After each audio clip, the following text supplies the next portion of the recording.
Channel. So students, आज हम क्या करने वाले, आज हम करने वाले चैप्टर 13 पृष्ठीय क्षेत्रफल और आयतन का हम सारे फॉर्मूले एक ही बार में पढ़ लेंगे।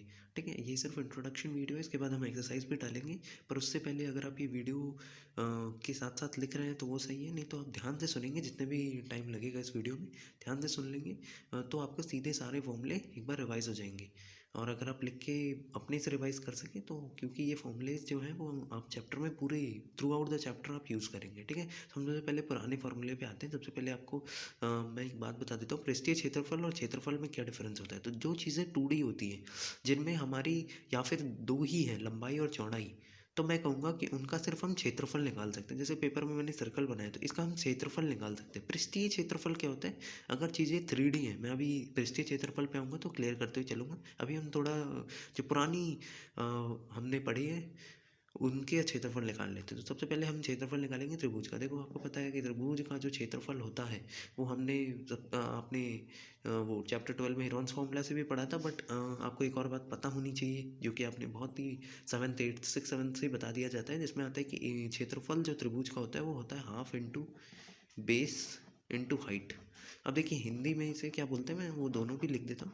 आपको ये पता होना चाहिए बेस क्या होता है। बेस मतलब होता है आधार, ये जो जिसका किसी भी त्रिभुज का आधार कितना है, बात समझ में आके। और हाइट होती है कितनी ऊंचाई है, तो क्या नाम है, त्रिभुज कितना ऊंचा है, तो यहाँ से लेके यहाँ तक की लंबाई को ऊंचाई कहते हैं और इसका आधार कहते हैं। तो आप बेस को हिंदी में आधार भी लिख सकते हैं। मतलब फॉर्मूला हो जाएगा हाफ गुणा आधार गुणा ऊंचाई। बात समझ में आ गई, ये आपको फार्मूला पता होना चाहिए। कुछ को पता भी होगा बट ये आपका रिवीजन हो जाएगा। अब आते हैं आयात। सबसे पहले आपको पता होना चाहिए आयात होता क्या है। देखिए, आयात जो होता है वो एक पहले तो चतुर्भुज होता है, जिसमें कि सामने वाली भुजा बराबर होती है। ये वाली इसके बराबर होती है, ये वाली इसके बराबर होगी। बात समझ में आ गई, सामने वाली दोनों भुजाएं बराबर होती है। तो हम बोलेंगे अच्छा, तो आयात का क्षेत्रफल का फॉर्मूला होता है, आयत के क्षेत्रफल का फॉर्मूला कई कई लेंथ इनटू ब्रेड्थ करके रटवाते हैं। बट मैं आपको बोलूँगा कि जो लंबाई बराबर नहीं होती, मतलब ये वाली और बगल वाली, इन दोनों को गुणा करके हम आयत का क्षेत्रफल निकालते हैं। अभी मैं ऐसा इसलिए कह रहा हूँ क्योंकि जब हम आगे यूज़ करेंगे तो आपको सिग्निफिकेंस पता चलेगा। मैं क्या कह रहा हूँ, अगर मान लीजिए 5 है और ये 6 है, तो ये सामने वाली तो 5 अपने आप ही हो जाएगी। तो जो बराबर नहीं होती है उनको हम मल्टीप्लाई करते हैं, मतलब 5 इंटू 6 कर देंगे।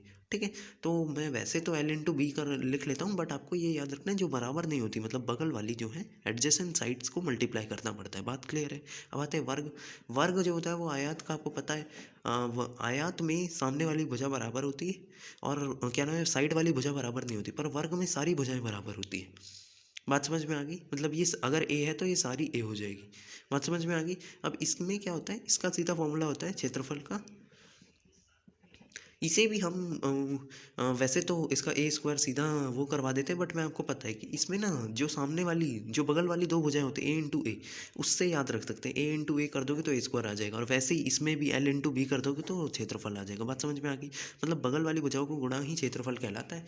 इसका कोई जनरल रूल नहीं है, बस आप ये याद रखेंगे क्षेत्रफल जो होता है वर्ग का वो ए स्क्वायर होता है। ठीक है, मतलब ए को 2 बार मल्टीप्लाई करना है। ठीक है, जैसे एग्जाम्पल अगर 5 हो तो 5 का स्क्वायर मतलब 25 सेंटीमीटर स्क्वायर हो जाएगा। बात समझ में आ गई, भी एग्जाम्पल है। अब आते हैं आखिरी, जिसको कहते हैं वृत्त। अब देखिए, वृत्त के बारे में आप चैप्टर 10 में पढ़ चुके होंगे, बट मैं आपको थोड़ा रिवाइज करवा देता हूँ। देखो, वृत्त क्या होता है, आपको पता है कि वृत्त की एक त्रिज्या होती है, सेंटर से लेके ऊपरी भाग तक की दूरी को हम त्रिज्या कहते हैं।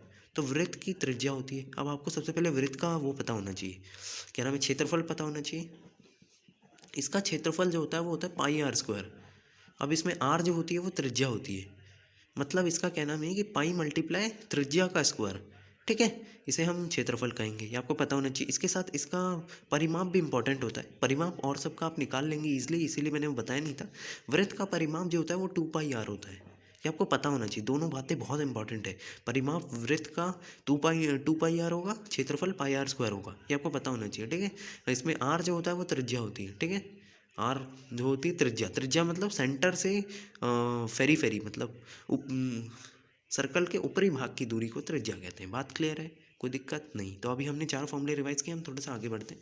अब आते हैं हम उस टॉपिक पे जिससे कि हमारा चैप्टर 13 में क्वेश्चन आंसर एक्सरसाइज में दिए हुए हैं। ये तो मैंने पुराने फॉर्मूले सारे रिवाइज करवा दिए थे। अब आते हैं घनाभ क्या होता है, सबसे बड़ी बात। अब हम ना क्या नाम है 2D से 3D में जाने वाले। 3D मतलब जिनमें लंबाई चौड़ाई ऊंचाई तीनों होगी, है ना। आप जिस कमरे में बैठे होंगे उसके वो भी घनाभ ही होगा, ठीक है। तो आप उसमें देख सकते हैं कि आप एक लंबाई होगी, जैसे मैं इसका एग्जांपल घनाभ देखिए यहाँ पे, ये उतना प्रॉपरली बना नहीं है बट ओके, हम मैनेज कर लेंगे। तो बात ये है कि आप देखिए घनाभ में आप एक को लंबाई मान सकते हैं, अगर मैंने इसे लंबाई मान ली तो ये चौड़ाई हो जाएगी, और ये जो जितने ऊंचाई है उसे ऊंचाई कहते हैं। तो आपका रूम में भी आप देखेंगे कि एक तरफ जो हिस्सा है वो चौड़ाई हो जाएगी, इस तरफ वाली लंबाई हो जाएगी, और कितना ऊपर है छत वो हो जाएगी ऊंचाई, ठीक है। तो अब घनाभ की बारे में आप ये तो जान सकते हैं कि भैया तीन चीज़ें होती हैं, ये एक 3D फिगर है, इसकी लंबाई, चौड़ाई और ऊंचाई तीनों चीज़ें होती हैं, ठीक है। जैसे L से लंबाई को डिनोट करते हैं, B से चौड़ाई को, और H से ऊंचाई को। बात समझ में आ गई। अब हम इस पे बहुत इंपॉर्टेंट बात करेंगे कि भाई ये वक्र पृष्ठीय क्षेत्रफल और संपूर्ण पृष्ठीय क्षेत्रफल क्या होता है, ये बात बहुत अच्छे से क्लियर होनी चाहिए आपको। सबसे पहले मैंने बता दिया ना, अगर 2D चीज़ है जिसमें मतलब दो ही चीज़ें हैं तो हम उसमें क्षेत्रफल निकालते हैं जो पेपर पे आप नॉर्मली बनाते हैं, और वक्र पृष्ठीय क्षेत्रफल उसका होता है जो 3D है, जिसमें लंबाई, चौड़ाई, ऊंचाई तीनों है। अब देखिए सबसे पहले आपको पता होना चाहिए पृष्ठीय क्षेत्रफल क्या होता है। मतलब पृष्ठीय क्षेत्रफल मतलब होता है सरफेस का कितना एरिया है। मतलब अगर मैं इसकी बाहरी हिस्से ले लूँ, मतलब चारों तरफ बाहरी हिस्से ले लूँ, तो इसका कितना एरिया है उसे हम कहेंगे पृष्ठीय क्षेत्रफल। अब आते हैं दो, एक तो आता है वक्र पृष्ठीय क्षेत्रफल, दूसरा संपूर्ण पृष्ठीय क्षेत्रफल। हम उस दोनों पे बात करेंगे। देखिए वक्र पृष्ठीय क्षेत्रफल क्या होता है, वक्र पृष्ठीय क्षेत्रफल में क्या आता है, सबसे पहले हम उसकी बात करेंगे। तो आपको पता होना चाहिए कि भाई क्या नाम है, वक्र पृष्ठीय क्षेत्रफल में ना ये चार चीज़ें आती है, ध्यान से सुनेंगे। ये एक इधर वाली दीवार, मतलब ये जो ये इस तरफ है, ये एक इधर वाली दीवार जो उसके सामने है, एक ये वाली जो ये वाली है जो मैं अभी डिनोट कर रहा हूँ, और इसके सामने वाली, मतलब ये जो चार दीवारें हैं, ये जो होता है ये वक्र पृष्ठीय क्षेत्रफल में आता है। आप अपने कमरों की भी देख सकते हैं, जो चारों तरफ की चार दीवारें हैं उसे हम वक्र पृष्ठीय क्षेत्रफल कहते हैं। अब आपके दिमाग में आ रहा होगा भैया फिर संपूर्ण पृष्ठीय क्षेत्रफल क्या होता है, ध्यान से सुनेंगे। मैंने वक्र पृष्ठीय क्षेत्रफल बताया, वक्र पृष्ठीय क्षेत्रफल क्या है, सामने वाली, मतलब जिस पे आप नॉर्मली पेंट करवाते हैं, वैसे छत पे भी, पर हम नॉर्मली छत को नहीं ले रहे, हम ले रहे हैं ये और इसके सामने वाली दीवार, या आप कोई बॉक्स भी ले सकते हैं। चलिए आप घर को नहीं वो कर पा रहे तो ये तो नॉर्मली हो जाता है विजुअलाइज कि भाई चार दीवारें हैं हमारी, ये वाली, इसके सामने वाली, एक ये और एक ये। बोलेंगे भैया ये जो हो जाएगा ये वक्र पृष्ठीय क्षेत्रफल आ जाएगा। अब देखिए इसका फॉर्मूला आप सीधा भी याद कर सकते हैं, बट मैं आपको वो करूँगा कि ये वाला फार्मूला हम डिराइव कर लेते हैं। देखिए आप ध्यान से सुनेंगे कैसे, बहुत सिंपल है। अब बोलेंगे भैया ये लंबाई है, आपने पहले भी बताई थी, तो ये भी लंबाई हो जाएगी, आप समझिएगा, ये भी लंबाई हो जाएगी, क्योंकि ये नीचे वाला भी तो एक आयत है ना, बात समझ में आ गई। और ये चौड़ाई है तो ये भी चौड़ाई हो जाएगी, ये तो कोई बुरा नहीं मानेगा इस बात पे। अब बोलेंगे भैया ये लंबाई है तो इसके सामने वाली भी लंबाई, ये चौड़ाई है तो ये भी चौड़ाई। अब आपको दिख रहा है कि ये जो है ये भी ऊंचाई है, मतलब ये जितना जहाँ पे ये खड़े हैं ना ये सारी ऊंचाई ही है।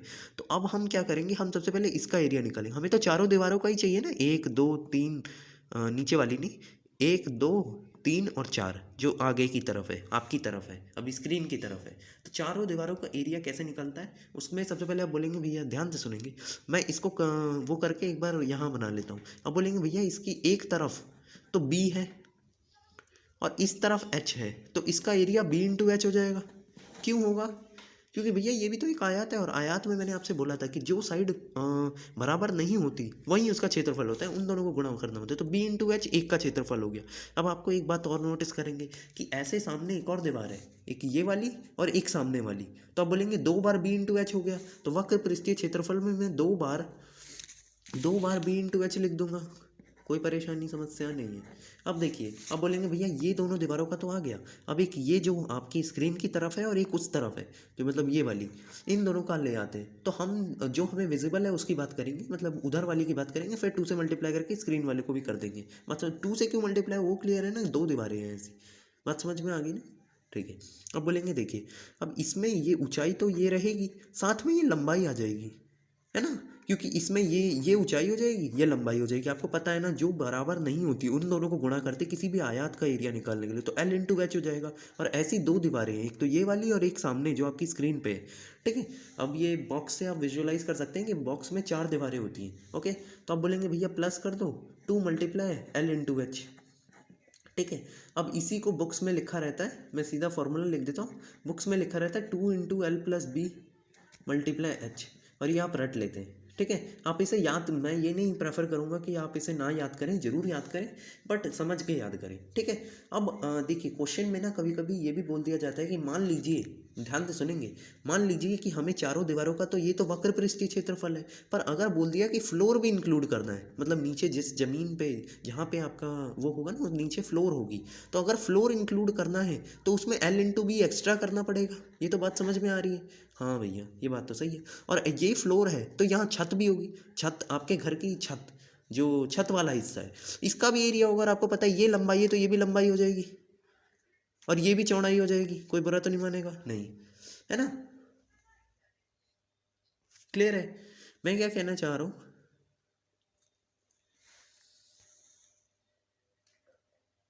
कि ये लंबाई है, ये लंबाई है, तो ये भी लंबाई हो जाएगी, और ये चौड़ाई है तो ये भी चौड़ाई हो जाएगी। क्लियर है? तो आप बोलेंगे भैया ये लंबाई है, ये चौड़ाई है, तो इसका एरिया क्या हो जाएगा? L into B. मतलब अगर टोटल निकालना है हमें, देखिए संपूर्ण पृष्ठीय क्षेत्रफल में छत भी आता है और फ्लोर भी आता है, नीचे वाला फ्लोर। मतलब वक्र पृष्ठीय क्षेत्रफल में चारों दीवारें आती हैं, वह संपूर्ण पृष्ठीय क्षेत्रफल में फ्लोर भी आता है। फ्लोर मतलब जहाँ पे आप खड़े होंगे या जहाँ पे आपका बेड रखा होगा, और ऊपर छत जहाँ पे पंखा लगा है, तो सीलिंग। मतलब आप कह सकते हैं कि नीचे और ऊपर अगर जोड़ दिया तो मेरा पूर्ण सरफेस एरिया आ जाएगा। बात समझ में आ रही है? इसी का आपको फॉर्मूला करवाया जाता है 2 × LB plus BH plus HL। ये कैसे आया है? हमने LB को 2 बार मल्टीप्लाई किया है, जो कि ऊपर वाले छत और नीचे वाले हैं। ऊपर से BH को 2 बार मल्टीप्लाई किया है, ये वाले और ये वाले। और क्या नाम है, LH को मल्टीप्लाई किया है, ये वाला और ये वाला जो सामने आपके हैं। बात समझ में आ गई? तो 6 दीवारों का एरिया निकाला है। तो आपसे पूछा जा सकता है कि भैया वक्र पृष्ठीय क्षेत्रफल निकालना है, तो ये वाला फॉर्मूला आपको सीधा याद होना चाहिए, संपूर्ण पृष्ठीय क्षेत्रफल भी याद होना चाहिए। पर मैं आपको एक एक्सप्लेनेशन देता हूँ कि भैया अगर आपसे बोला गया कि चारों दीवारों को करना है और फ्लोर को करना है, तो आपको ये बात पता होनी चाहिए कि हम ना ही ये लगा पाएंगे ना ये लगा पाएंगे। बात समझ में आ रही? हम क्या करेंगे, हम सबसे पहले चारों दीवारों वाला लगा लेंगे, प्लस में हमें ये नीचे वाला फ्लोर को इंक्लूड करना पड़ेगा एल इंटू बी प्लस करके। ठीक है, उसका अलग फॉर्मूला हो जाएगा, आपको पता है ये चारों दीवारों का ये होता है L plus B into H, plus यहाँ पे हम अगर फ्लोर का इंक्लूड करें तो फ्लोर का प्लस एल इंटू बी हो जाएगा। बात समझ में आ गई ना? अगर आपको सिर्फ नीचे वाले का बोले, या फिर ऐसा भी बोला जा सकता है चारों दीवारों का बोला गया और ऊपर वाले का बोल दिया, तो ये भी ऐड कर देंगे। मैं इस पर इसलिए ध्यान दे रहा हूँ क्योंकि क्वेश्चन है। ओके, तो मेरी बात समझ में आ गई होगी कि भैया वक्र पृष्ठीय क्षेत्रफल में 4 दीवारें आती हैं, संपूर्ण पृष्ठीय क्षेत्रफल में ऊपर का सीलिंग भी आता है और साथ में नीचे वाला फ्लोर भी आता है। बात समझ में आ गई? अब आते हैं आयतन क्या होता है। देखिए आयतन थोड़ा सा वो है, देखिए आयतन मीन्स होता है कि किसी भी चीज़ में कितनी जगह है, मतलब कितना सामान आ सकता है। मतलब मैं अगर बोलूँगा कि आपके कमरे में, कमरा की लंबाई चौड़ाई और ऊंचाई अगर बहुत बड़ी है तो उसका आयतन ज़्यादा होगा। ये तो आपको समझ में आ रहा है ना? उसमें ज़्यादा सामान आ सकता है, उसमें ज़्यादा जगह होती है। मतलब आयतन मीन्स होता है उस चीज़, जिस भी चीज़ का हम आयतन निकाल रहे हैं उसमें कितनी जगह है। ठीक है, अभी आपको ये कंफ्यूज नहीं करना है कि ये वक्र पृष्ठीय क्षेत्रफल में भी तो जगह की नहीं, इसमें क्या नाम है, हमने चारों तरफ के मतलब सबका ये इसके सरफेस एरिया की बात की, मतलब सरफेस पे कितना जगह है। पर अगर हम अंदर की बात करें, अंदर में कितनी जगह है आपके कोई भी घनाभ में, उसको निकालने के लिए हम आयतन बोलेंगे। ठीक है, आप एग्जांपल ऐसे ले सकते हैं कि अगर क्वेश्चन ऐसे पूछ लिया कि किसी घनाभ में लंबाई चौड़ाई ऊंचाई दे दी और आपसे बोला कि भैया इसमें कितना पानी आ सकता है, तो आप क्या बोलेंगे? आप बोलेंगे भैया पानी तो अंदर आएगा ना, सरफेस पे तो नहीं आएगा पानी। तो इसीलिए क्या नाम है उसका, हम आयतन निकालेंगे। बात समझ में आ गई? अंदर कितनी जगह है उसको आयतन बोलते हैं, सरफेस पे मतलब इसके चारों तरफ कितनी जगह है उसे हम क्षेत्रफल बोलते हैं, पृष्ठीय क्षेत्रफल कहते हैं। क्लियर है? तो आयतन का सीधा फॉर्मूला होता है L into B into H. अब इसका कोई एक्सप्लेनेशन नहीं है, मैं आपको सीधा बोलूँगा कि ये तो सिंपल फॉर्मूला है, आपको याद होना चाहिए। अगला देखिए फिर आता है अगला विकर्ण। विकर्ण होता क्या है, आपने पहले चैप्टर्स में पढ़े होंगे विकर्ण क्या होते हैं, बट मैं आपको क्लियर कर देता हूँ। विकर्ण क्या होते हैं, ध्यान से सुनेंगे, ध्यान से सुनिएगा। आप बोलेंगे भैया एक कोने से दूसरे कोने तक की को जोड़ने वाली जो रेखा होती है उसे हम विकर्ण कहते हैं। अब देखिए मैं आपको क्लियर करता हूँ, एक बार मैं दोबारा वो कर देता हूँ। देखिए मैं दोबारा बना देता हूँ, इसमें कोई बहुत बड़ी वो नहीं है, बट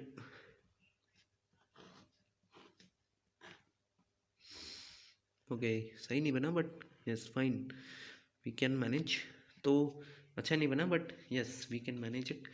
हम क्या बोलेंगे, हम बोलेंगे एक कोने से दूसरे कोने तक जो रेखा जाती है उसे हम विकर्ण कहते हैं। जैसे आपने पढ़ा भी होगा है ना, किसी भी चतुर्भुज में एक कोने से दूसरे कोने तक जो अपोजिट कोने होते हैं उन्हें जोड़ने वाली रेखा को विकर्ण कहते हैं। वैसे ही आयत में भी, जैसे ये अच्छा तो नहीं बना, मैं इस पे एग्जांपल ले लेता हूँ जो मैंने घन बनाया है। तो यहाँ से एक कोने से दूसरे कोने तक की जो रेखा है उसे विकर्ण कहेंगे। बात समझ में आ गई। अब आपको ये याद रखना है कि इसका सीधा फॉर्मूला होता है, देखिए इसकी डेरिवेशन अवेलेबल है, हम कर सकते हैं, बट आई थिंक उसकी रिक्वायरमेंट नहीं है, ठीक है, तो हम नहीं करेंगे। L square plus B square plus H square का अंडर रूट, है ना। इसमें एल क्या होता है, आपको ये बात तो अभी तक पता चल गई होगी। एल जो होता है लंबाई होती है, बी मतलब चौड़ाई होती है, एच मतलब ऊंचाई होती है। बात समझ में आ गया, अभी तक क्लियर है। मेरे ख्याल से घनाभ के बारे में सब कुछ क्लियर है। अब मैंने घनाभ को इतना डिटेल में इसलिए लिया था क्योंकि इसके बाद चीज़ें आसान रहेंगी। मैंने क्या बोला आपको, मैं दोबारा बता देता हूँ। वक्र पृष्ठीय क्षेत्रफल में हमारे सिर्फ चारों दीवारें आती है। संपूर्ण पृष्ठीय क्षेत्रफल में सीलिंग और फ्लोर दोनों आता है। आयतन में क्या होता है, कितना अंदर एरिया है। विकर्ण क्या होता है, एक कोने से दूसरे कोने तक की बीच की रेखा का लंबाई। ओके, अब आते हैं घन। अब ध्यान से सुनेंगे।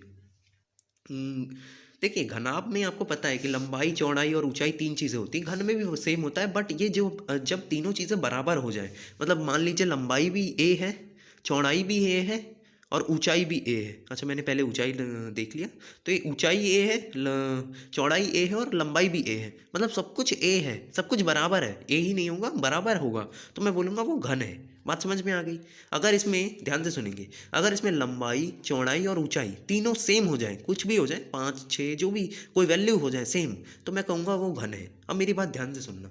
अब घन में भी आप बोलेंगे भैया कोई बहुत बड़ी बात तो हो नहीं गई है, ध्यान से सुनना। वक्र पृष्ठीय क्षेत्रफल में भी हम घन में भी चारों दीवारें लेंगे, है ना। अभी मैंने घनाभ के बारे में जैसे बताया था, तो आप बोलेंगे भैया एक दीवार का एरिया तो ऐसे ही मान सकते हो ना, ए इंटू ए। जैसे आपने इसको वर्ग का किया था, वर्ग में क्या किया था, चारों जब चीज़ें सेम होती हैं तो इसको मल्टीप्लाई कर देते, ए स्क्वायर हो जाता है। तो अब वैसे ही बोलेंगे कि भैया अगर चारों दीवारों का निकालना है तो ए इंटू ए एक का आ जाएगा, और वैसे ही सामने दीवार होगी, एक जो स्क्रीन के इधर है और एक ये अंदर वाली।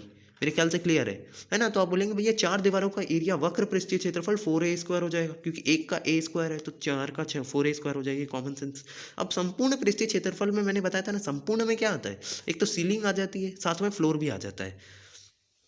एक तो सीलिंग आ जाएगी, एक सीलिंग आ जाती है, साथ में फ्लोर भी आ जाता है। तो आप बोलेंगे 2 और जुड़ गए, तो यहाँ पे 6a स्क्वायर हो जाएगा। बात समझ में आ गई। अब आयतन फिर मैं नहीं बताऊंगा। आयतन मीन्स होता है कि कितना जगह है इसमें, तो इसके आयतन का सीधा फॉर्मूला होता है। देखिए आप इसको ऐसे रिलेट कर सकते हैं कि इसमें लंबाई, चौड़ाई और ऊंचाई तीनों बराबर है ना, तो इसमें ऐसे ही हो जाएगा ए इंटू ए, तो इसका हो जाएगा ए क्यूब। बात समझ में आ गई। ये थोड़े से फॉर्मूले इसमें मैच करते हैं, तो आप ये समझ सकते हैं कि भैया संपूर्ण पृष्ठीय क्षेत्रफल 6a स्क्वायर है, आयतन जो होता है ए क्यूब होता है। ए क्यूब मतलब ए को 3 बार मल्टीप्लाई करना। बात समझ में आ गई। अगर जैसे किसी का 5 दे रखा है तो 5 का क्यूब हो जाएगा, विच इज़ 125 सेंटीमीटर क्यूब, अगर सेंटीमीटर में है तो, ठीक है, क्लियर है। नेक्स्ट आता है विकर्ण। क्या होते हैं विकर्ण, वही बात है, ठीक है। जैसे मैंने आपको बताया था कि भैया एक कोने से दूसरे कोने तक की जो रेखा होती है उसकी लंबाई विकर्ण के फॉर्मूले से हम निकालते हैं। अभी हमें लंबाई से ही मतलब है, विकर्ण होता क्या है वो मैंने आपको बता दिया। एक कोने से दूसरे कोने तक जोड़ने वाली, अपोजिट कोने को जोड़ने वाली रेखा को विकर्ण कहते हैं। बात समझ में आ गई। अब आप बोलेंगे भैया ठीक है, विकर्ण, ये घन का विकर्ण का फॉर्मूला होता है √3a। अब मैं फिर बोलूँगा कि ये डेरिवेशन कर सकते हैं हम, बहुत ज़्यादा मुश्किल नहीं है।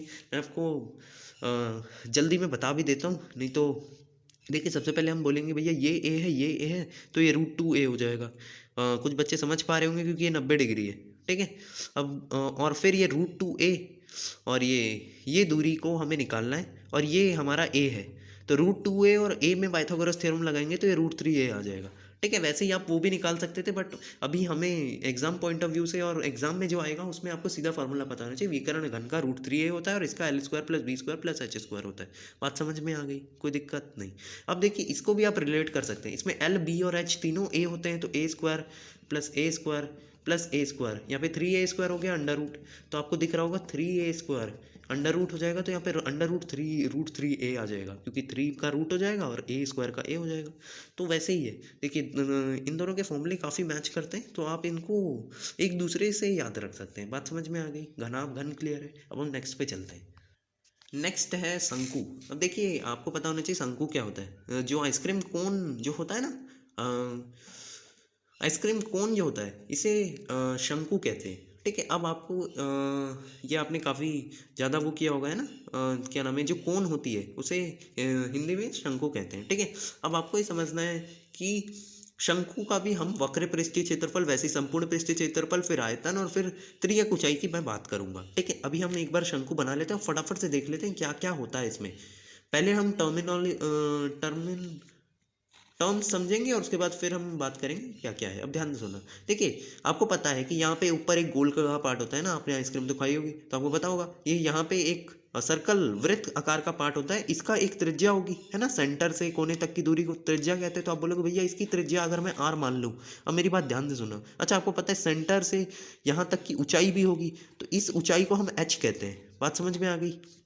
अब एक और बात, यहाँ ये जो ये वाला ऊंचाई होती है, इसका स्पेशल नाम होता है जिसे हम l से डिनोट करते हैं, और इसका नाम होता है त्रियक ऊंचाई। त्रियक ऊंचाई, ओके।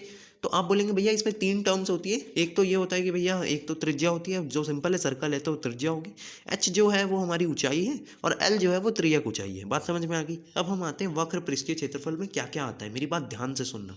आप बोलोगे भैया वक्र पृष्ठीय क्षेत्रफल में सिर्फ ये ऊपर वाला हिस्सा नहीं आएगा, मतलब कोन, जो आइसक्रीम की कोन, अगर उसमें आइसक्रीम नहीं है तो वो वक्र पृष्ठीय क्षेत्रफल आएगा। मतलब इसका ये क्षेत्रफल, कितना क्षेत्रफल है ये पूरा आइसक्रीम का चारों तरफ, समझ गए ना कि 3D है, मैंने तो अभी 2D में बनाया, ये गोल में चारों तरफ होगा। तो बोलोगे भैया कितना एरिया सरफेस में है, वो वक्र पृष्ठीय क्षेत्रफल में आता है। और आपको सीधा फॉर्मूला याद होना चाहिए, पाई आर एल, ठीक है। इसमें बहुत ज़्यादा डेरिवेशन की जरूरत नहीं है, समझ में आ गया। इसमें एल क्या है भैया, एल तो हम भूल गए, त्रियक ऊंचाई, ठीक है। आपको पता है, मैंने बताया था एल जो होती है त्रियक ऊंचाई होती है। अच्छा, एक बात और, अभी किसी किसी केस में ना त्रियक ऊंचाई दे नहीं रखी होती, तो मैं त्रियक ऊंचाई का फॉर्मूला वो भी बता दूंगा। अगर h दे रखा हो और r दे रखा हो तो त्रियक ऊंचाई बहुत सिंपल है ना, यहाँ पे 90 डिग्री होता है, तो पाइथागोरस थ्योरम लगा सकते हैं, वो मैं बता दूंगा। अब आते हैं संपूर्ण पृष्ठीय क्षेत्रफल। अच्छा, अभी आपसे वक्र पृष्ठीय क्षेत्रफल के समय बोला था ना मैंने कि कोन जो होता है जिसमें आइसक्रीम नहीं है, उसका सरफेस एरिया ये हो जाएगा। अगर संपूर्ण पृष्ठीय क्षेत्रफल करना है तो आप बोलेंगे भैया इसमें ये जो हिस्सा है ना, इसे बंद कर दो, इसे मतलब इसके ऊपर अगर आप कुछ लगा सके तो ये जो हो जाएगा, इस क्षेत्रफल को, मतलब ये टोटल एरिया, इसके सरफेस वाला भी और साथ में ऊपर वाला भी, इसे हम कहेंगे संपूर्ण पृष्ठीय क्षेत्रफल। अच्छा, आप एक बात बोलेंगे, वक्र पृष्ठीय क्षेत्रफल अगर आप लिख लें और साथ में ये ऊपर जो सर्कल है इसका एरिया जोड़ दें तो संपूर्ण पृष्ठीय क्षेत्रफल हो जाएगा। अब आपको पता है सर्कल का एरिया मैंने सबसे पहले बताया था, है ना। सर्कल का एरिया क्या होता है, पाई आर स्क्वायर, है ना, ये अभी बताया था। तो आप बोलेंगे भैया एक बात बताइए, पाई आर एल में अगर हम पाई आर स्क्वायर और जोड़ दें, देखिए एक आपको बात याद रखनी है, वक्र पृष्ठीय क्षेत्रफल में सिर्फ हमने ये जोड़ा था, हमने ऊपर का सर्कल की एरिया नहीं जोड़ा था। बट अगर हम इसे ढक दें तो आप समझ रहे हैं ना, इसका एरिया भी बढ़ जाएगा इसमें, तो ये संपूर्ण पृष्ठीय क्षेत्रफल आ जाएगा। बात समझ में आ गई, ओके, क्लियर है। तो अब बोलेंगे ठीक है भैया, ये बात तो समझ में आ गई। अब हम इसे ज़्यादा वो करने के लिए ना पाई आर जो है वो अलग निकाल लेते हैं। देखिए पाई आर इसमें से निकाल लिया तो एल बचेगा, और इसमें से पाई आर निकाला तो इसमें एक आर बचेगा। ये आपको समझ आ रहा है ना, आर स्क्वायर मतलब 2 बार आर होता है, तो ये एक पाई आर निकाला तो एक आर बचेगा। तो ये फॉर्मूला ऐसे याद किया जाता है, pi R L plus R, okay. उसके बाद आता है आयतन। देखिए मैंने घन और घनाभ दोनों में बात बताई थी कि आयतन मीन्स होता है कितनी जगह है, ठीक है। तो आप ऐसे भी पूछ सकते हैं भैया इसमें कितनी आइसक्रीम आ सकती है ना, उसके लिए हम आयतन निकालेंगे। अब ध्यान से सुनना, इसके अंदर कितनी जगह है उसके लिए हम आयतन निकालेंगे। तो इसका सीधा फॉर्मूला होता है 1/3 पाई आर स्क्वायर एच। अब इसमें देखिए एच तो पता है ना आपको, अभी हम बहुत ज़्यादा एल की बात कर रहे थे, अभी हम एच पे आ गए। एच क्या होता है यहाँ पे, ये ऊंचाई की बात है, और एल जो होता है वो त्रियक ऊंचाई है। अब हम बहुत इंपॉर्टेंट चीज़ पे आ रहे हैं, ध्यान से सुनेंगे। आप बोलेंगे भैया त्रियक ऊंचाई और ऊंचाई, मान लीजिए कि कभी मुझे त्रियक ऊंचाई की ज़रूरत है और सिर्फ ऊंचाई ही दे रखी है, तो मैं कैसे निकालूंगा। मेरी बात ध्यान से सुनना। अब यहाँ पे अभी हम डेरिवेशन पे नहीं जाएंगे, वैसे बहुत ज़्यादा मुश्किल नहीं है, आपको पता है कि भैया पाइथागोरस थ्योरम लगा के हम सिंपल सॉल्व कर सकते हैं। तो आप बोलेंगे भैया एल स्क्वायर जो होता है, या L is equal to under root H square plus R square, ये कैसे आया होगा ये मैं अभी 2 मिनट में बता देता हूँ, ज़्यादा मुश्किल काम तो है नहीं। ये एल है, अगर ये ऊंचाई को एच बोलेंगे और ये आर है, तो आपको पता है कि अगर ये 90 डिग्री कोण होता है तो आपको पता होना चाहिए कि भाई ये जो होता है ना, इसे कर्ण कहते हैं। तो कर्ण का स्क्वायर बराबर इसका स्क्वायर प्लस इसका स्क्वायर, ये पाइथागोरस थ्योरम होती है। तो आप बोलेंगे भैया एल बराबर H square plus R square का अंडर रूट हो जाएगा। तो देखिए यहाँ से आपको एक बात पता नहीं, अगर मान लीजिए यहाँ एल है फॉर्मूले में, बट आपको एल दे ही नहीं रखा, तो आप यहाँ पे pi R into H square plus R square under root कर सकते हैं। बात समझ में आ गई ना। तो अगर मान लीजिए आपको एल नहीं है तो एच और आर से निकाल सकते हैं। अगर मान लीजिए आपको एच की ज़रूरत है इसमें और आपके पास एल है, तो यहाँ से अलग फॉर्मूला लगा सकते हैं ना, यहाँ से एच को इधर ले लेंगे तो यहाँ तो सिंपल आ जाएगा L square minus R square is equal to H under root, ठीक है। तो आप बात समझ गए होंगे, मेरे हिसाब से क्लियर है कि भैया ये आपको याद रखना है रिलेशन, और सब तो आप खुद ही निकाल लेंगे। आपको सिर्फ इतना याद रखना है, त्रियक ऊंचाई जो होती है वो H square plus R square under root होती है। बात समझ में आ गई। जहाँ भी आपको एच की जरूरत होगी वो इस फॉर्मूले से आप एच निकाल लेंगे, अगर जहाँ एल की जरूरत होगी एल से तो निकल ही जाएगा। क्लियर है आपको।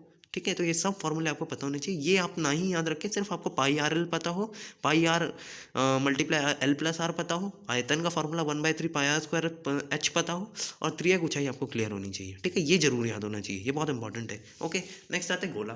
अब देखिए कुछ कुछ लोगों में दिमाग में आता है कि भैया ये गोला जो है, ये तो हमने देख रखा है, बहुत सिंपल है, ये तो वृत्त होता है। नहीं, ये जो गोला है ये आपके बॉल की तरह है, जो 3D है, आप समझ रहे हैं।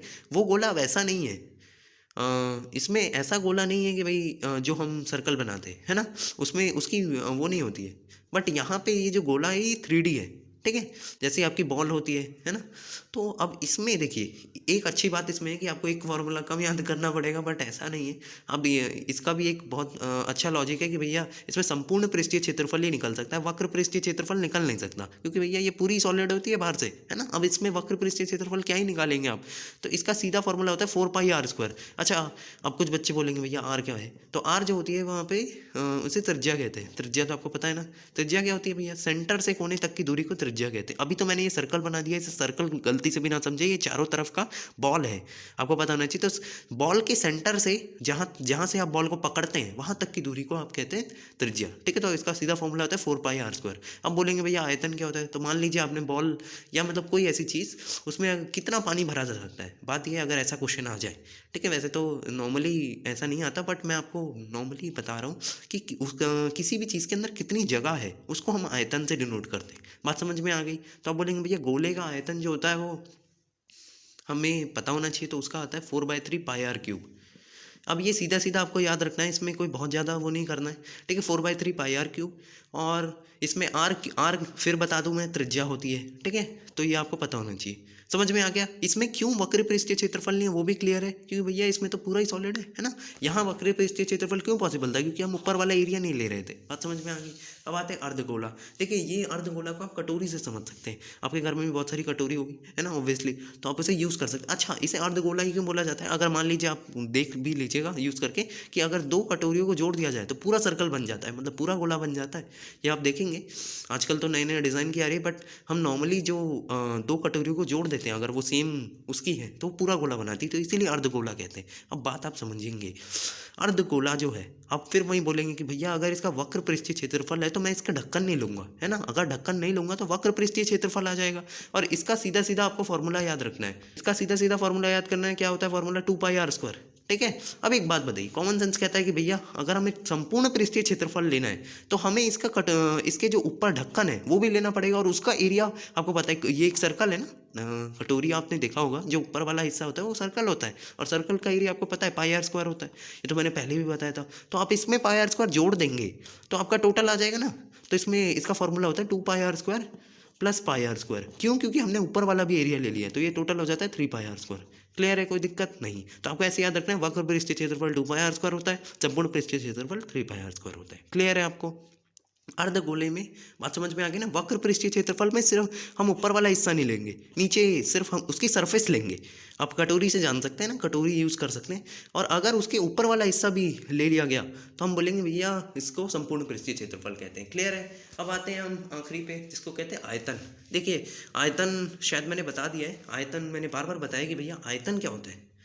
किसी चीज़ में कितना सामान आ सकता है, कितनी जगह है, उसे मैं आयतन कहूँगा। मतलब आपसे पूछ लिया जाए भैया एक अर्धगोला है, और मान लीजिए हम दूध, मतलब आपसे ऐसे आप नॉर्मली भी इसे एप्लीकेशन की तरह यूज़ कर सकते हैं, या अपनी लाइफ में भी, कि भाई किसी भी कटोरी में कितना दूध आ सकता है। ठीक है, वो आयतन से आप निकाल सकते हैं, क्योंकि उसकी अंदर ही तो दूध डाला जाता है ना। बात समझ में आ रही है आपको। तो इसका आयतन का सीधा फॉर्मूला होता है 2/3 πr³। ओके, तो आप बोलेंगे भैया 2/3 πr³ है इसका आयतन का फॉर्मूला, मतलब इसमें कितनी जगह है उसको आयतन से डिनोट करेंगे। अच्छा, पृष्ठीय क्षेत्रफल जैसे अब इसका एप्लीकेशन भी ले सकते हैं आप, कि भैया अगर मान लीजिए किसी भी मतलब अर्धगोले को पेंट करना है, तो हम क्या नाम है, हम अगर उसके ऊपर ढक्कन नहीं है तो हम वक्र पृष्ठीय क्षेत्रफल ले लेंगे, अगर ढक्कन के साथ है तो संपूर्ण पृष्ठीय क्षेत्रफल ले लेंगे। बात समझ में आ गई, किसी को कोई दिक्कत नहीं।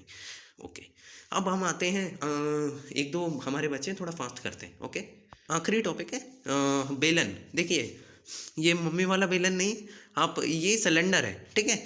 जैसा सिलेंडर आपने वो देखा होगा, क्या नाम है, ग्लास टाइप का, है ना। ग्लास जो होता है वो भी एक सिलेंडर होता है, ये तो आपने देखा होगा ना। अब देखिए ध्यान से सुनेंगे, सिलेंडर जो होता है, अब ध्यान से सुनिए, सिलेंडर में ना एक तो गोलाकार चीज़ होती है और एक होती है ऊंचाई। जैसे आपने कोन में देखा होगा, है ना, कोन मतलब अभी बताया था मैंने शंकु।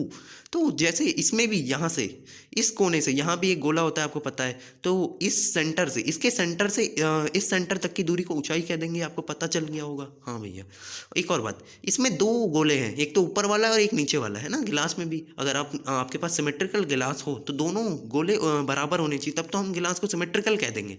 तो दोनों तरफ का त्रिज्या बराबर होती है, हम जो सिलेंडर पढ़ते हैं उसमें से दोनों तरफ की त्रिज्या बराबर है। अब देखिए हम फिर वही बात है कि हम सबसे पहले पृष्ठीय क्षेत्रफल की बात करेंगे, फिर संपूर्ण पृष्ठीय क्षेत्रफल की बात करेंगे, फिर आयतन की बात करेंगे। तो ये आपको बहुत अच्छे से क्लियर होना चाहिए कि तीनों की हम बात करने वाले हैं। अब ध्यान से सुनेंगे। अब सबसे बोलेंगे भैया, सबसे पहले तो ये बात बताइए कि पृष्ठीय क्षेत्रफल में आता क्या है। जैसे आप बोल रहे थे कि हर बार, तो इसके अगर ऊपर और नीचे दोनों ढक्कन ना लिए जाएं तो हम बोलेंगे भैया इसका पृष्ठीय क्षेत्रफल है। और अब आपको सीधा फॉर्मूला याद रखना है। अच्छा, ये जो आर है ना, ये मैंने फॉर्मूले में बड़ा वाला आर ले लिया, तो इसमें बहुत ज़्यादा कंफ्यूज होने वाली बात नहीं है। अगर ये आर बड़ा वाला है तो यहाँ पे 2πr h आ जाएगा। बात समझ में आ गई? ठीक है। इसमें एच क्या होता है? हाइट, कितनी ऊंचाई पे है, कितनी ऊंचाई है उस सिलेंडर की। ठीक है। अब आप बोल सकते हैं ठीक है भैया। और उसके बाद सिंपल है कि भैया आर जो होता है वो त्रिज्या है, आपने बता दिया है। ठीक है। तो इसका 2πr h पृष्ठीय क्षेत्रफल होता है। अब एक बात बताइए, सिंपल सी कॉमन सेंस वाली बात है भैया, पृष्ठीय क्षेत्रफल में आपने दोनों गोले नहीं लिए थे, तो संपूर्ण क्षेत्रफल में वो ले लोगे आप। तो जैसे ही हम लेंगे, हम बोलेंगे भैया पृष्ठीय क्षेत्रफल में अगर हम दो गोलों का एरिया जोड़ दें, दो गोलों का क्षेत्रफल जोड़ दें, तो संपूर्ण पृष्ठीय क्षेत्रफल आ जाएगा। आप कैसे, देखिए ध्यान से सुनेंगे। ये पृष्ठीय क्षेत्रफल है, इसमें अगर मैं ध्यान से सुनना, 2πr h प्लस, अगर मैं, देखिए आपको पता है एक गोले का एरिया क्या होता है, अभी तक आपके दिमाग में आंसर आ गया होगा, मैं बता देता हूँ। एक गोले का πr² होता है, तो दो गोले का 2πr² हो जाएगा। तो अगर 2πr में 2πr² जोड़ देंगे तो ये फॉर्मूला आ जाता है 2πr × h + r, जैसे आपको रटवाया जाता है। तो ये ऐसे ही आता है 2πr h + 2πr²। क्लियर है? ये दोनों आर सेम है, आर मतलब त्रिज्या, एच मतलब हाइट। क्लियर है? अब आता है आयतन। आपको समझ जाइए गिलास में कितना पानी आ सकता है, या मतलब उसके अंदर कितनी जगह है, उसे हम आयतन से डिनोट करते हैं। अब इसका सीधा फॉर्मूला होता है πr²h। तो आयतन मीन्स होता है कि मतलब कितनी अंदर जगह है। तो मतलब अगर आपको पता है कि सिलेंड्रिकल जो होता है, सिलेंड्रिकल चीज़ें भी होती हैं, हम बहुत सारे कुएं भी खुदवाते हैं ना, तो सिलेंड्रिकल जो चीज़ें होती हैं उसमें कितना पानी आ सकता है या उसके अंदर। उसके बाद हमारा एक आखिरी है जिसमें हमारा आता है खोखला बेलन। देखिए ये थोड़ा सा टॉपिक जो होता है, ये इसके फॉर्मूले थोड़े से अलग है और इसका क्वेश्चन भी कम आता है, बट हाँ हम कुछ छोड़ के नहीं चलेंगे। देखिए ध्यान से सुनना। अब देखिए नॉर्मल बेलन में अभी मैंने तीनों फॉर्मूले बता दिए ना, वो बेलन आपका वो वाला होता है, क्या नाम है, सिलेंडर की तरह, है ना, जैसे आपका ग्लास टाइप का होता है। ये जो होता है इसमें क्या होता है, ये आपके पाइप की तरह होता है। अब ध्यान से सुनेंगे, पाइप जो होता है ना, आप ध्यान से सुनिए, पाइप जो होता है पाइप की तरह होता है। इसमें दो सिलेंडर होते हैं, ठीक है, एक बाहर वाला एक अंदर वाला। अब ध्यान से सुनिए, इसमें सबसे पहले बात क्या आती है कि भैया इसमें वक्र पृष्ठीय क्षेत्रफल कैसे आएगा। तो आपको समझ में आ रहा है, जैसे हमने वहाँ लिया था कि भैया इसका सरफेस एरिया साथ में अंदर वाले का सरफेस एरिया, दोनों का वक्र पृष्ठीय क्षेत्रफल आ जाएगा। तो इसका 2πr h, देखिए ऐसे याद रखेंगे, पृष्ठीय क्षेत्रफल इसका 2πr h था। इसमें अच्छा छोटा आर क्या है भैया, वो तो नहीं बताया। देखो छोटे वाले सिलेंडर का त्रिज्या को छोटा आर ले लिया है और बड़े वाले को बड़ा आर ले लिया है। बात समझ में आई? और इसमें हाइट दोनों की सेम है ना, छोटे और बड़े की दोनों की हाइट सेम। तो हम बोलेंगे भैया वक्र पृष्ठीय क्षेत्रफल में, देखिए जैसे इसका था 2πr h, वैसे इसमें छोटे और बड़े के दोनों का जोड़ देंगे तो वक्र पृष्ठीय क्षेत्रफल आ जाएगा। नेक्स्ट, संपूर्ण पृष्ठीय क्षेत्रफल। देखिए अब इसमें संपूर्ण पृष्ठीय क्षेत्रफल भी बता सकते हैं, बट हम उतना वो नहीं करेंगे, बहुत सिंपली हम देखिए ऐसे याद रखना है आपको। इसका होता है 2πr × h + r, वैसे ही 2πr + r। क्यों r + r हुआ? क्योंकि बड़ा और छोटा दो सिलेंडर है। जैसे यहाँ पे r सिर्फ था ना, यहाँ पे r + r होगा, समझ में आया? और इसमें r - r + h हुआ। क्यों? क्योंकि भैया हम सिर्फ इतने का निकालना चाह रहे हैं। ये बड़े वाले सिलेंडर में से छोटे वाले का माइनस कर दोगे और क्या नाम है, तो बीच का हिस्सा ही का बच जाएगा। ठीक है, संपूर्ण पृष्ठीय क्षेत्रफल में। क्लियर है? तो हम बोलेंगे भैया इसका सीधा फॉर्मूला होता है, आप सीधा इसे याद रख सकते हैं, 2π × r + r × r - r + h। Okay, next आता है आयतन। आयतन क्या होता है? आयतन मीन्स होता है इस सिलेंडर में कितनी जगह है। अब देखिए इसको ना रिलेट करके याद रखेंगे। अब बोलेंगे भैया नॉर्मल सिलेंडर का πr² h होता है, बट ध्यान से सुनिए, इसमें आयतन में हम बोलेंगे भैया इसमें क्या करते हैं, बड़े वाले में से छोटे वाले को माइनस कर देते हैं, उसी जगह पे एरिया में हमारा आयतन आ जाता है πr² - छोटा r² × h। क्लियर है? तो आपको खोखला बेलन और बेलन दोनों को रिलेट करके याद रखना पड़ेगा। मैं इसलिए कह रहा था नोट्स बना ले। एक फाइनली एक आखिरी चीज़ बची है जिसको हम फटाफट से खत्म कर दें। देखिए ये आपको सीधा सीधा सीक्वेंस में याद रखना है, ऐसे याद रखना है कि भैया ओके सीधा सीधा थोड़ा फटाफट से याद रखेंगे। आप बोलेंगे भैया 1 लीटर में 1000 ml होते हैं, ये आपको पता है, और 1 ml में 1 सेंटीमीटर क्यूब होता है, तो 1 लीटर में 1000 सेंटीमीटर क्यूब हो जाएंगे। आप बोलेंगे ठीक है भैया। और वैसे ही 1 मीटर क्यूब में 1000 लीटर होता है। बात समझ में आ गई? ये दोनों आपको पता होने चाहिए। 1 मीटर क्यूब में 1000 लीटर होता है और 1 लीटर में 1000 ml होता है। बात समझ में आ गई? या 1000 सेंटीमीटर क्यूब होता है, ये दोनों चीज़ें आपको पता होनी चाहिए। ठीक है, आप ऐसे मान सकते हैं 1 मीटर का अगर मैंने पूरा क्यूब वो कर दिया तो 1000 लीटर उसमें पानी आ जाएगा, तभी तो वॉल्यूम दे रखी है। और 1 लीटर में 1000 ml होता है, ये तो आपने बचपन में पढ़ा होगा। और 1 ml जो होता है 1 सेंटीमीटर के क्यूब बराबर होता है, तो 1 ml जो होता है वो 1 सेंटीमीटर क्यूब के बराबर होता है, तो 1 लीटर भी 1000 सेंटीमीटर क्यूब के बराबर आ जाएगा। क्लियर है? बात क्लियर है कि 1 लीटर 1000 ml और 1 लीटर 1000 सेंटीमीटर क्यूब। क्लियर है? मेरे ख्याल से क्लियर हो गया होगा। And thank you for watching my videos. And अगर आपको अच्छा लग रहा है तो please like, subscribe and share करना ना भूलें और अपने फ्रेंड से शेयर करें। Okay, thank you.